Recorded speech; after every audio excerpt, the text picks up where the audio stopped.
Welcome to R5 TV news. Tirupati జిల్లా సూళ్లూరుపేట నియోజకవర్గం బాపోచి కాలనీలోని అంగన్వాడీ కేంద్రం పరిస్థితి అత్యంత దయనీయంగా మారింది.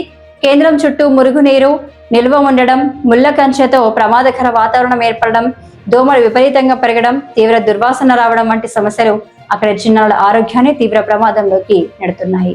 ఉదయం 8:30 ప్రారంభం కావలసిన కేంద్రం 9:30 అయినా కూడా తెరవకపోవడం తీవ్ర నిర్లక్ష్యానికి నిదర్శనం. చిన్నారుల భవిష్యత్తును నిర్మించాల్సిన స్థలం ఇలా నిర్లక్ష్యానికి గురవడం బాధాకరం. అంతేకాకుండా ఇదే అస్వచ్ఛమైన ప్రదేశంలో పిల్లలకు మధ్యాహ్న భోజనం వండి పెడుతున్నారు. ఇది ఆరోగ్యానికి ప్రమాదకరమే కాకుండా తల్లిదండ్రుల్లో ఆందోళన కలిగిస్తుంది. సంబంధిత అధికారులు వెంటనే స్పందించి పరిశీలన చేసి కేంద్రాన్ని పరిశుభ్రంగా సమయపాలనతో నడిచేలా చేయాలని తల్లిదండ్రులు తీవ్రంగా డిమాండ్ చేస్తున్నారు.